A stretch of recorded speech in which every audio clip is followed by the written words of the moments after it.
Semoga yang subscribe diberikan rezeki melimpah dari jalan tak terduga. Dan yang like komen, dimudahkan jalannya menuju surga di hari akhir nanti. Siapa yang tak mendengar nama Qorun? Dia adalah seorang sosok kaya raya di zaman Nabi Musa yang namanya melegenda hingga sekarang. Kisahnya diabadikan dalam Al-Quran, bahkan menjadi peribahasa atau ungkapan di masyarakat guna menggambarkan seseorang yang mirip dengan tabiatnya atau menisbatkan harta yang ditemukan terpendam dalam tanah sebagai harta Qorun. Qorun adalah miliarder kaya raya yang hidup sejaman dengan Nabi Musa. Saking kaya rayanya, Qorun setiap kali keluar dari rumahnya, ia didampingi dengan 300 pelayan laki-laki dan 300 pelayan perempuan. Itu dilakukan semata-mata sebagai bentuk kesombongan bahwa dialah manusia paling kaya, paling terhormat, dan memiliki pengikut setia. Orang-orang tentu saja akan penasaran seberapa banyak harta kekayaan Qorun jika pengawal dan pembawa kunci gudang kekayaannya sebanyak itu. Lalu berapa banyakkah harta yang dimiliki Qorun yang disimpan di dalam gudangnya tersebut? Sebelum saya melanjutkan, dimohon untuk menonton video ini sampai selesai supaya tidak ada kesalahpahaman dalam memahami isi cerita, serta mohon bantu channel ini semakin berkembang dengan cara tekan subscribe dan silakan tinggalkan like serta komen positifnya. Semoga dukungan pemirsa Risalah Kehidupan bernilai pahala dan menjadi wasilah dimudahkannya segala urusan pemirsa sekalian. Pemirsa Risalah Kehidupan, di zaman sekarang, banyak orang yang mengistilahkan rezeki yang tak terduga dengan istilah harta Qorun. Lalu, dari manakah sumber harta kekayaan Qorun yang sangat luar biasa itu? Serta di manakah Qorun dan hartanya ditenggelamkan?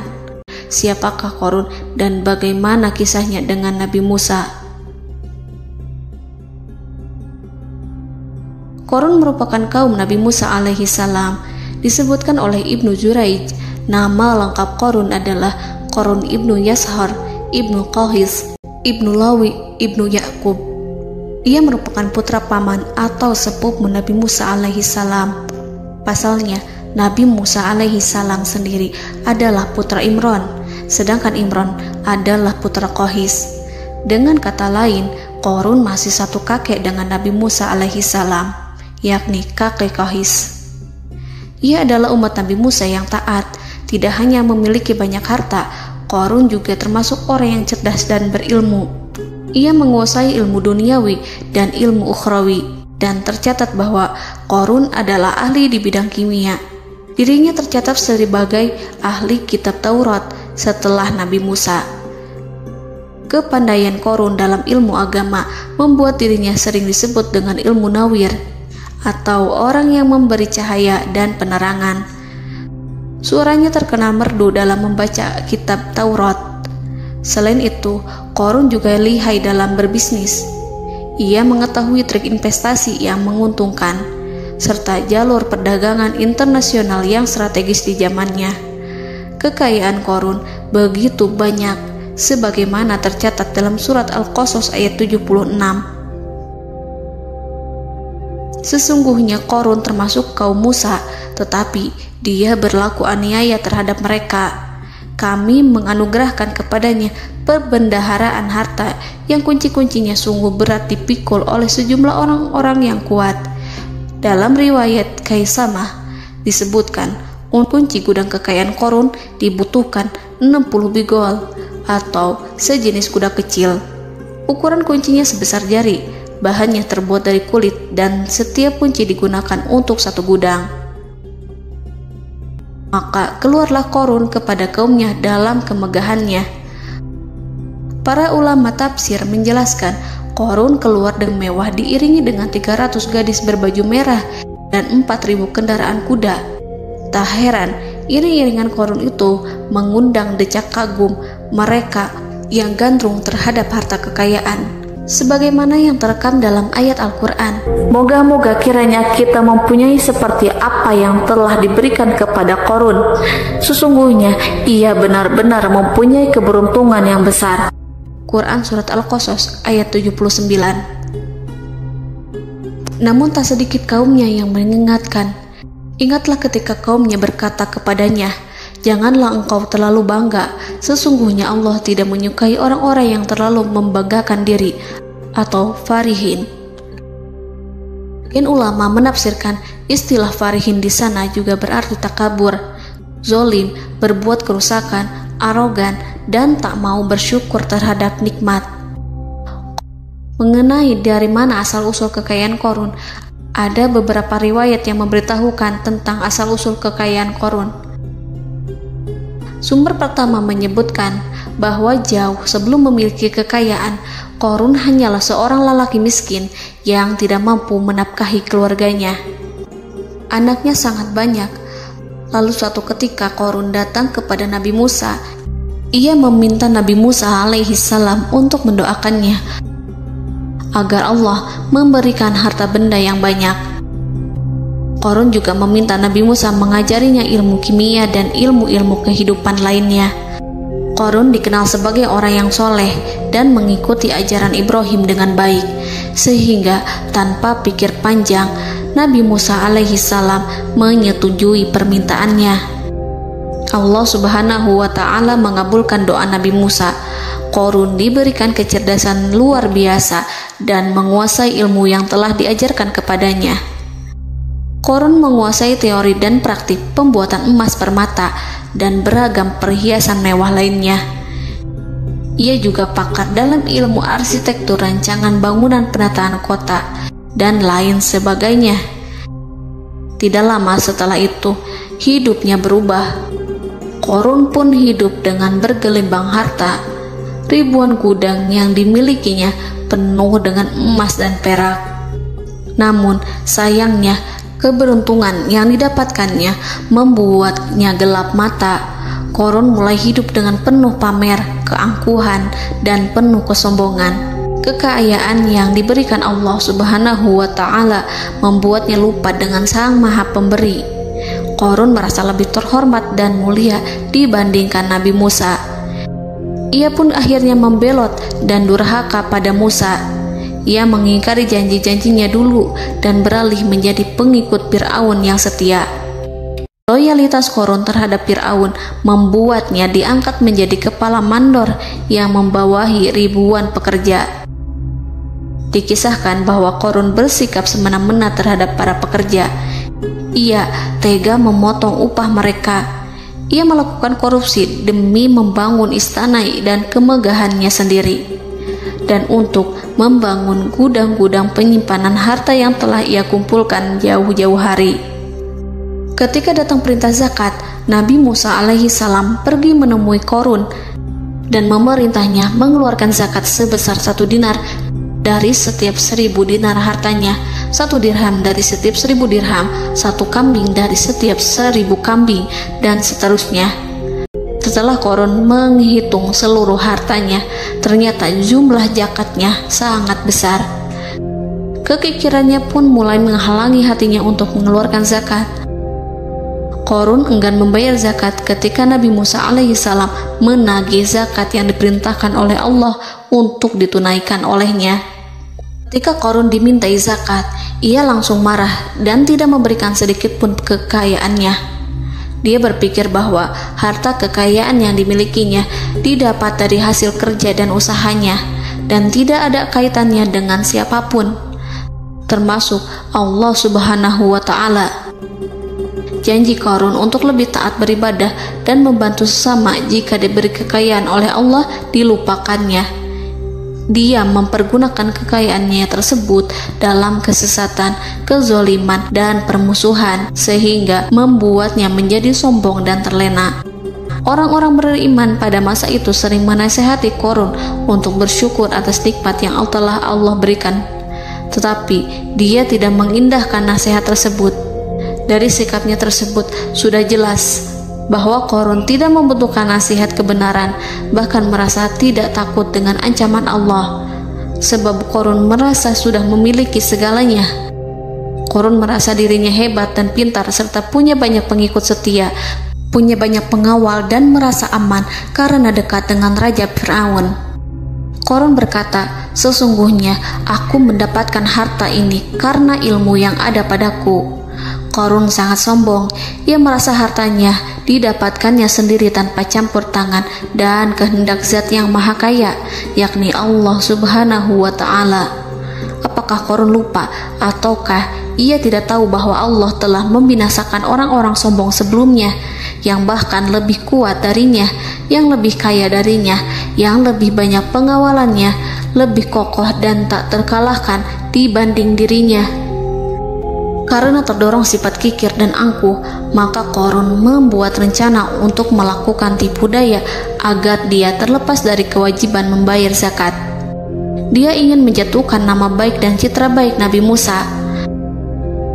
Kemudian dia mengumpulkan tokoh-tokoh konglomerat Bani Israel. Ia berkata kepada mereka, "Wahai saudara-saudaraku, terhadap apa yang diperintahkan Musa untuk membayar zakat, apakah kalian akan mematuhinya? Sekarang dia hendak mengambil harta yang ada di tangan kalian, maka pikirkanlah suatu cara untuk menghindari perintahnya."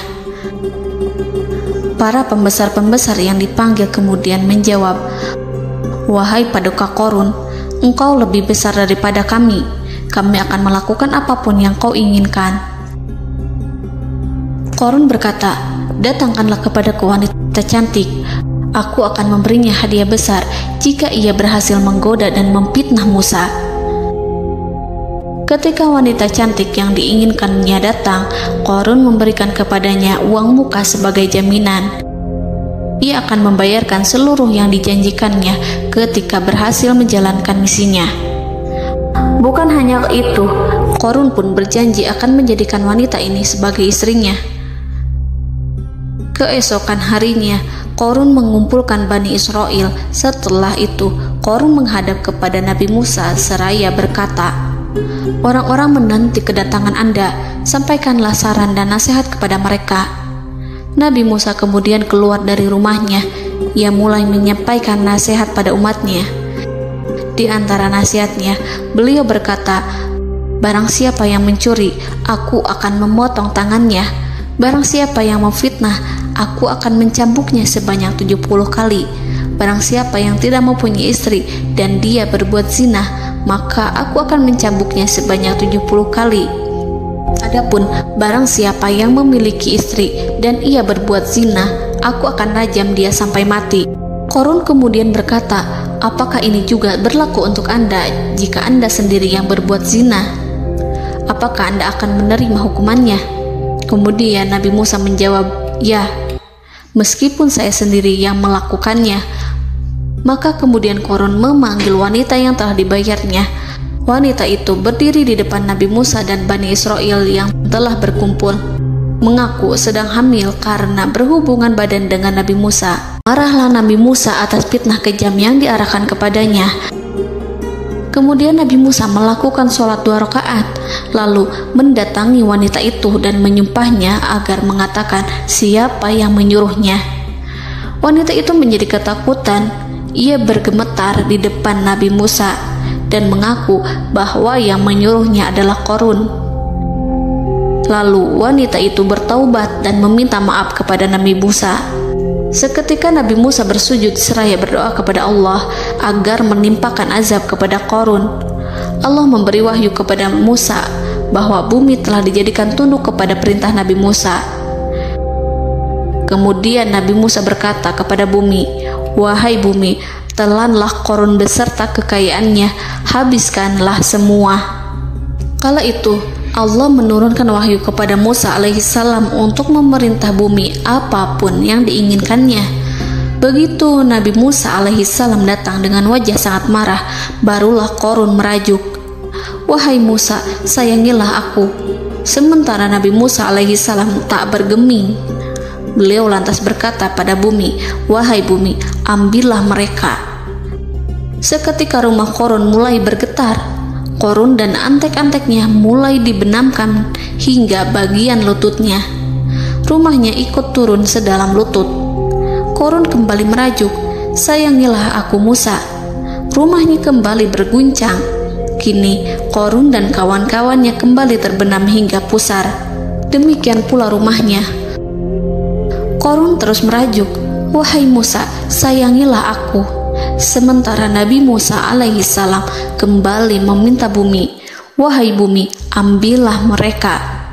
Rumah Korun berguncang lagi, sementara Korun dan kawan-kawannya terus terbenam hingga bagian tenggorokannya. Demikian pula rumahnya. Korun lagi-lagi menjerit, "Wahai Musa, sayangilah aku." Namun Nabi Musa alaihissalam tak bergeming. Beliau terus meminta bumi menelannya, hingga akhirnya Korun dan kawan-kawannya hilang seluruhnya ditelan bumi. Tak lama setelah itu Allah berkata, "Wahai Musa, apa yang membuatmu bersikap demikian? Padahal demi kemuliaanku, andai dia Korun berdoa kepadaku, niscaya aku akan rahmati. Maka kami benamkan dia beserta rumahnya ke dalam bumi, maka tidak ada baginya satu golongan pun yang akan menolongnya selain Allah, dan dia tidak termasuk orang-orang yang dapat membela diri." Quran Surat Al-Qasas ayat 81. Lalu di manakah lokasi ditenggelamkannya Korun beserta harta bendanya? Konon berdasarkan kepercayaan beberapa masyarakat setempat, Korun ditenggelamkan di sekitar sungai atau danau Moris yang terkenal di kota Payom, negara Mesir. Korun konon mendirikan istana dan di tempat itu pula ia ditenggelamkan.